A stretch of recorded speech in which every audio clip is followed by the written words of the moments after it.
Di suatu hari, hiduplah seorang janda miskin yang membesarkan anaknya seorang diri. Semenjak suaminya meninggalkan mereka berdua, mereka tinggal di sebuah rumah papan tipis, bahkan angin lewat saja bisa membuat dinginnya bergetar.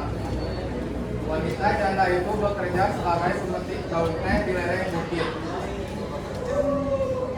Suatu hari, ketika wanita janda itu sedang memetik daun teh, ia merasa seperti menendang sesuatu yang keras. Aduh, apa ini batu? Namun ketika ia melihat sebuah botol berkilau, matanya terbelah dan mulutnya menganga seakan tak percaya. Di lubuk hatinya, ia ingin membawanya pulang diam-diam. Tapi ramainya orang yang berada di kebun teh menjadikan banyaknya mata yang mengawasi. Jadi, wanita janda itu menyelinap ke dalam sebuah buah-buah. Dengan tangan gemetar, ia membuka tutupnya dan berharap ada emas di dalamnya. Namun tiba-tiba, Terima kasih Tuhan. Aku bisa memberimu 3 permintaan jika kamu telah membebaskan aku. wanita itu terdiam. Ia hanya seorang pemetik teh yang miskin. Apakah bisa percaya pada diriku? Dan tiba-tiba diriku berkata, Kau bisa membebaskan aku. dengan suara bergetar, wanita itu berkata, Jika kau bisa membebaskan permintaanku, maka permintaan pertamaku adalah jadikanlah aku apa pemilik.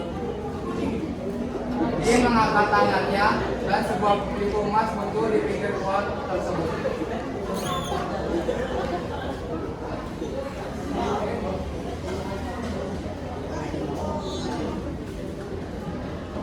Wanita itu melangkah dengan hati berdetak serta kaki yang gemetar, mencoba menolak, tapi dengan keinginan tahunya, dia mencoba masuk ke dalam. Dan ketika pintu menutup, ia muncul di luar goa dengan rasa bingung. Ia melihat sekitar, apakah tadinya hanya meninggal.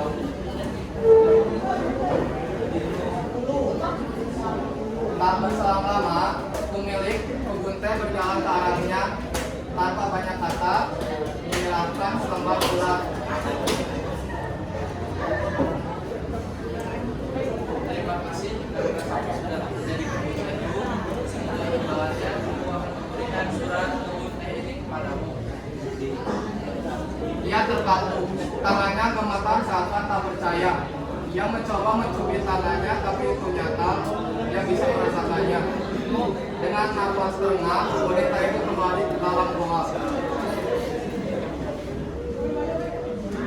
Hei jin,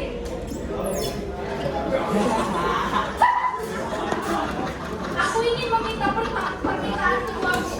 Jadikanlah aku orang terkaya di kampung ini. Berhati-hatilah, semua hal memiliki harga.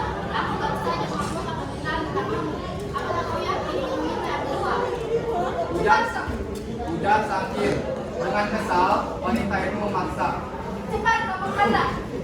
Akhirnya, dia mengabulkan dan pintu lain terbuka. Wanita itu masuk dan muncul di rumah mewah penuh barang berkilau. Dengan takut, dia melihat banyaknya barang yang tak dapat dia beli sebelumnya. Tapi ia masih ragu dengan rumah ini. Lalu wanita itu menyusuri semua ruangan sampai tiba di dalam kamar anaknya. Tiba anaknya datang mengambil wanita itu dengan mata bersinar.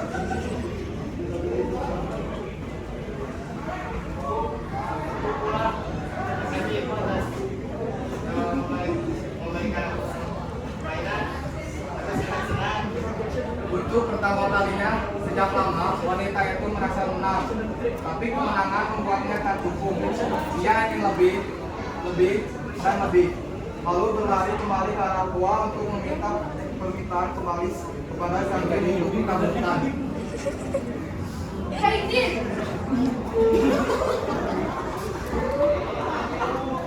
untuk permintaan terakhirku, aku ingin menjadi artis seperti orang-orang di luar sana. Apakah kau yakin? Nama-nama kafir yang tidak dapat bisa divalidasi.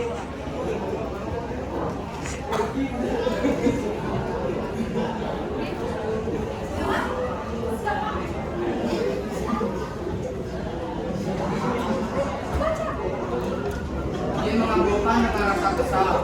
Akibat wanita itu tidak memberikan rasa hormat kepadanya.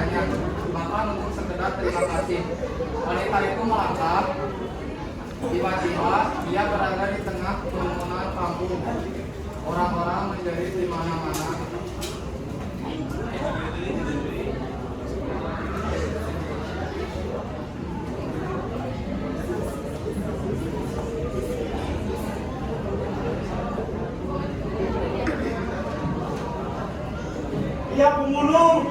Dia juga telah mencuri surat kebun milikku. Dia juga mengambil sertifikat rumahku. Tangkap dia. Tangkap. Tidak. Wanita itu mundur, membakar lalu berlari dengan ketakutan. Kemudian wanita itu berjalan untuk menjemput anaknya. Namun di luar rumah, ia melihat polisi membawa kantong hitam. Saat itu, ia menangis histeris. Ia mengusap tangan ke wajahnya dan tiba-tiba tercium bau amis dari hidungnya. Ia semakin menjerit. Lalu kembali berlari ke arah goa. Jin, kumohonlah. Kembalikan semuanya, kumohon. Aku sudah berani menikahkan kamu. Walau pembicaraanku damai. Aku mohon kembalikan semuanya. Akan aku lakukan semuanya, Jin. Aku mohon, Jin. Aku mohon. Lalu serangnya pecah,